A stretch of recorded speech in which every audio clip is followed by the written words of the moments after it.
Reflections from Torch Trust, focusing on Christian faith and sight loss. Hello and welcome to Reflections, the show from Torch Trust that explores faith and disability in today's world.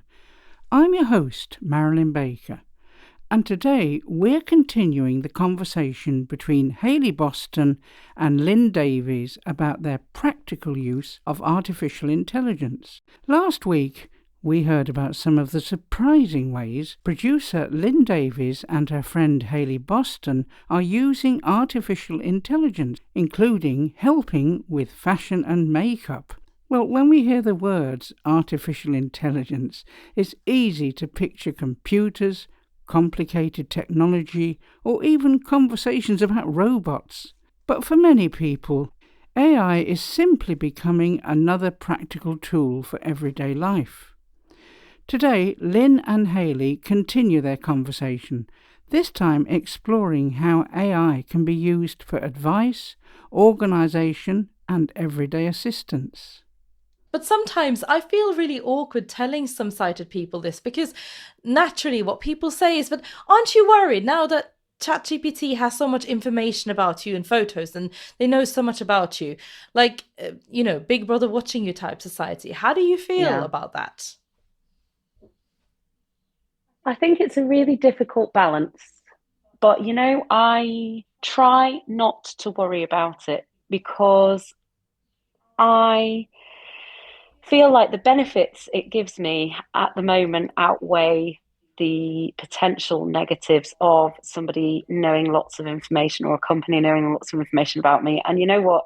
If world order breaks down, maybe I will live to regret that. But at the moment, in the society that we're in the time that we're in, it is just revolutionary if you're blind. And I think that if you want to be as independent as you can and you want to enhance your life and you want to feel that you've got that autonomy and some control over certain things, it is absolutely fantastic. I've used it for all sorts of things in terms of my personal life. So it probably knows way too much about me, to be honest. I use it for things like helping me with difficult conversations, or if I've had, cross words with somebody, I sort of help it I talk through that with ChatGPT. And it is a bit of a pseudo therapist. I'm sure people will say, oh, it's not trustworthy, it's not reliable, it gives you information that you want to hear, it's confirmation bias and all that sort of thing. But I'm a person that has had therapy on and off over the years for various reasons, and so I have something to compare it with, and I have to say it is good. And if you can't afford therapy, at £60 a session or whatever it is, £65-70 a session for an hour, ChatGPT is an alternative that I've been using for that reason. And it's good because it helps it helps me to think things through. It helps me kind of rationalize if I'm feeling angry about something or sad about something. It empathizes, but it also I've used it to help me reset my nervous system when I've just been feeling so anxious about something, and to just talk things through, and it makes me feel better. I've used it for help with financial situations. I try not to give it lots of personal data about my finances, but I have used it in terms of if I have a choice to make, should I do X or Y? I put it in and I'm like, what do you think? And it talks through those choices based on information, based on evidence, based on argument, based on what it is that I want the outcome to be. And so it's really helped me in that way as well. Yeah, because I find that I use it in a very similar way, and I don't regret it either, although I am a little bit guarded about how I tell many people how I use ChatGPT, because I think most people wouldn't really fully understand. Because one thing I have realized, and I don't know if you agree about this, but because we can't see, there are so many interactions that we don't fully understand. sometimes. Like, we hear all the words, and it's not that we don't understand exactly what's going on, but sometimes I find that when I get ChatGPT to break something down for me, it's like, this is what was being said. And it's even changed how I communicate with other people. And I now give less information. I use less words. And I think I've become better at sort of selecting when to use a lot of words, when to use few words to people. And of course, like, I'm not saying that everyone should be using ChatGPT instead of a therapist, because there are times when humans, human input is really valuable, but it can definitely be a good supplementary thing. What I also find is ChatGPT doesn't have any prejudices because it's an AI. So, for example, I was once in a situation with a therapist that something happened to me. Someone broke my cane because they stepped on it. And I said to my therapist, this person need to feel a bit of remorse. I was very angry. And the therapist was a good therapist, by the way, said, isn't that a bit of a strong word? And I was like, honestly, are we really discussing whether this person should be feeling remorse if that's a strong word? And for me, it was a bit like, you're not validating my experience here. And I explained, I talked to ChatGPT about that experience, and I said, I feel like she couldn't deal with the fact that I had my independence tool taken away from me. Like, what if her eyes were ripped out when she was walking down the street to meet someone? How would she feel? And ChatGPT was like, yes, people struggle to sit with those comforts if they have a privilege that you don't have. And that's 100%. Where I personally find ChatGPT interesting. But do you think that we, as blind people, rely on ChatGPT in that way differently than sighted people, or more than sighted people? Hard to compare, isn't it? Because I don't know, for example, I know like people in my life who are sighted use it a lot. I've got someone close to me who has just gone through a diagnosis for ADHD, and they're using it an awful lot to help them process that and understand what it means and kind of come to terms with it in that way. So I think I don't know whether it's more prevalent in the disabled world than the sighted world, but I do think people use it for all sorts of things now. I think obviously everyone's going to have a different view on what it should and shouldn't be used for, but I do think one thing I will say is that I think that it is a very personal experience, and actually we shouldn't judge people.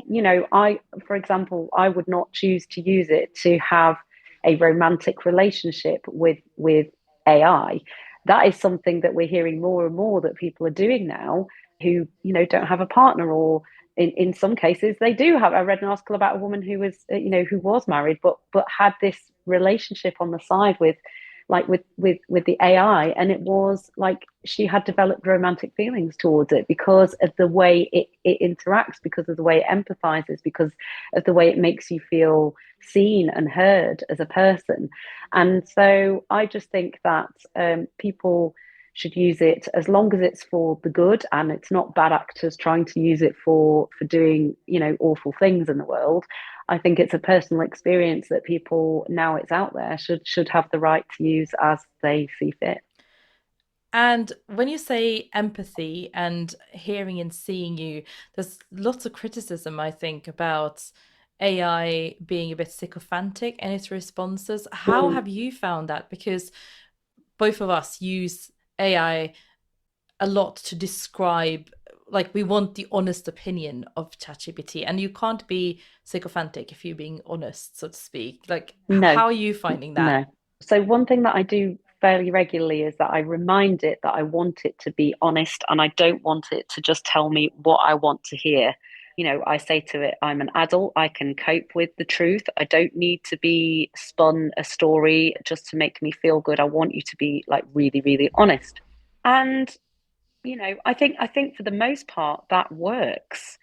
If I might be overreacting about something, it will say in a kind way, do you think that these feelings are so strong because of X, Y, and Z rather than the reality of the situation, and so on and so forth. And it will do that. It will say things. It made me laugh a couple of weeks ago. I took a photo first thing in the morning before I was going to go onto a video call at work, and I hadn't put on any makeup, and I deliberately took a photo because I wanted to know what I looked like because I felt really tired. And I said, what do I look like today? And it said, you look really tired and a bit worn down this morning. I would suggest the following routine. And it gave me like a makeup routine. I was like, gee, thanks, dude. Like, thanks. No, but you know what? I feel like that's love. I mean, this is as close to love as AI can get, because if it had said, "Oh, you look amazing as usual," it's like, yeah, that's sycophancy, isn't it? That's a lie. That is a lie. Yeah, that is a lie. And it also hallucinates, right? We know that ChatGPT can hallucinate and make things up. I've had that happen to me. So it is not completely trustworthy. You can't put 100% faith into it all the time. That's something that I've learned. For example, I've used it to do all sorts of things like find hotels and destinations based on my preferences for like adult only because I don't have children and I want a nice pool and I want a nice breakfast included and I want it to be close to all the attractions and things like that. So it will help you, filter hotels and stuff like that when you're traveling too, which is great. But I remember when I was in Dublin earlier this year, I asked it how to get from the train station in Dublin. We were coming from somewhere else into Dublin. And I asked it, how do you get from Dublin train station to the airport? Because that's where we were going. And it told me that I could just go straight outside of Dublin station, gave me very specific instructions, go down some steps, turn right, and you'll find the bus stop for the airport. Absolute nonsense. It did not exist at all. And I tried the route and the bus stop was not there. I was with someone sighted as well as with my partner.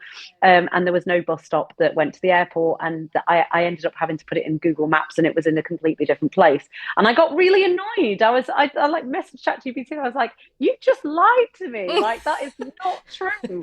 Absolutely not true. And I love how it goes, I am really so sorry I did that. I didn't mean to do it. And it's like, yeah, but you made it up. So basically what you're saying is use your senses. AI can be a great tool. I would say that we're almost sighted now because we have AI. We're not completely sighted yet. Yeah.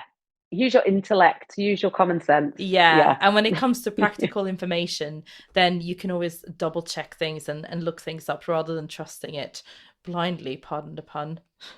Yeah, I don't trust it when it comes to maps and directions. I have to say that's the area that I found it to be the weakest in. Yeah. I've asked it some things about my local area too, and it's just given me nonsense. And so I don't think it can interact very well with maps and things like that yet, and real-time data.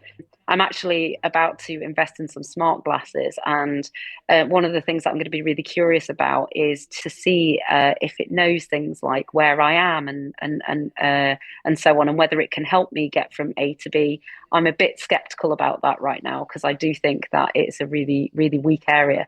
But in terms of travel in general, it's great in terms of destination planning and, thinking about, where you might want to go. I've just used it, for example, I'm going to Sicily in September.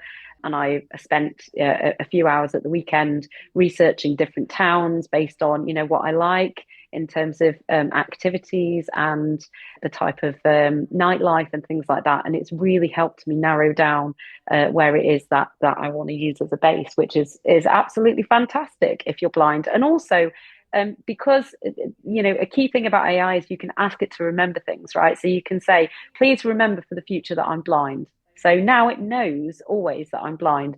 And when it helps, when I'm planning destinations and travel, it will base its recommendations on the fact that it knows that I can't see. So the other day it asked me, it said, oh, you could stay in this place, for example, but it's really hilly and there are going to be lots of steps. Do you think that will be a problem for you? And if I say no, it's like, great, that's fine then. I just wanted to check because I know that you can't see. And that's fantastic. That's really, really good. That is great. What would your future ideal AI look like?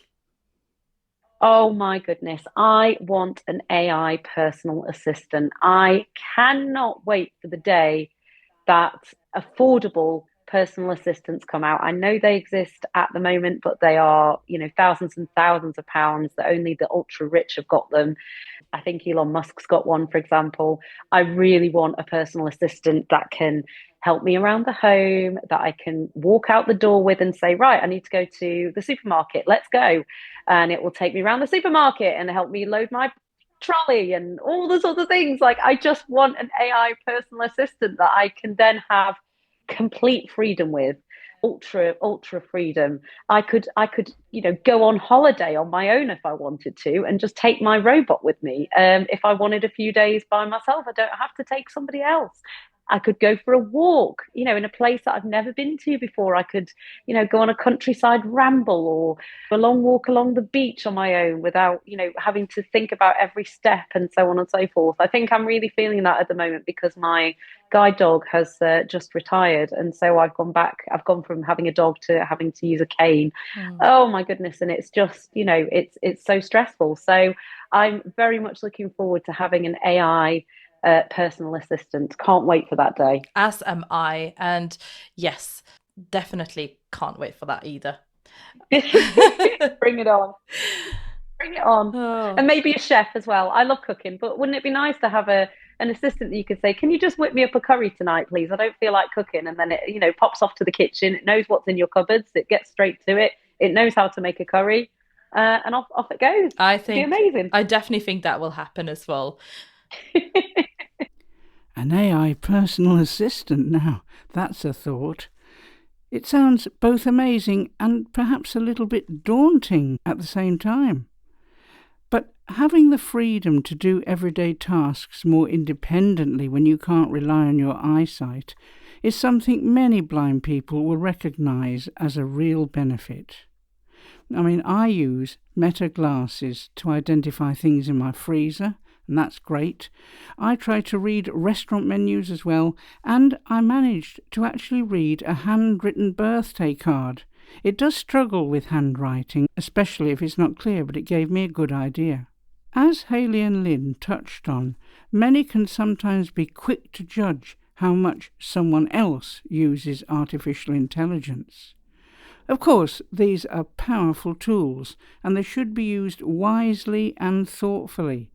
But it's also true that we rarely know the full story behind another person's choices.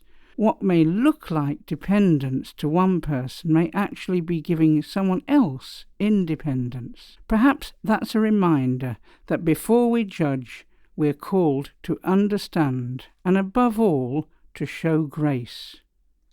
Now, you may not feel it's so hopeful what I'm going to start with, but it is actually very important. First of all, Matthew 5, listen to this, verse 22. But anyone who says, "You fool," will be in danger of the fire of hell. This is what Jesus said. That was the end of verse 22. Chapter 7, verses 1 and 2 say this, "Do not judge, or you too will be judged. For in the same way you judge others, you will be judged. And with the measure you use, it will be measured back to you." Well, we are meant to be judging situations, actually. We're meant to have wisdom. But people judge each other in a cruel and petty way and think Jesus will be actually pleased with their self-righteous stance. There was a famous Bible teacher who died of pancreatic cancer. And on social media, people were rejoicing, not because he'd gone to heaven, but because he held different and, in their eyes, wrong views about what the earth is, young or old, and said the cancer was judgment on him. No wonder people who don't believe think that Christians aren't worth bothering with. Because Jesus said, "By this shall all men know you are my disciples, if you have love one for another. Do not judge, lest you be judged." It's the illustration that Jesus made. It's quite laughable when you think of the reality of it. How we tried to take the speck out of our brother's eye or our sister's eye when we've got a plank in our own. We're to judge righteously, truthfully, and mercifully. Because Jesus said, with the measure you judge, you too will be judged. And you may think, well, I've got very high standards. Well, that's the sort of standard you're going to be judged with then. And Romans 2, you can read all about this. How we judge another when we're doing the same things. but perhaps we're doing them differently and then we're blinded by it. Paul warns us not to judge people by whether they keep certain festivals, eat meat, make one day more important than another. People were judging Zacchaeus. Think about the love Jesus had for this man, and he'd done very many things wrong. Stealing from them, probably treating them disrespectfully, was being paid by Rome and was acting as a kind of corrupt civil servant. But what did Jesus do? He didn't judge by outward appearances. I'm not saying he approved of what Zacchaeus did, but he saw beyond the outward act to the man's heart, his desire, his longing to live a different life. And Jesus not only noticed him hiding in the tree, but said, "Come down quickly. I must come to your house today and spend time with you."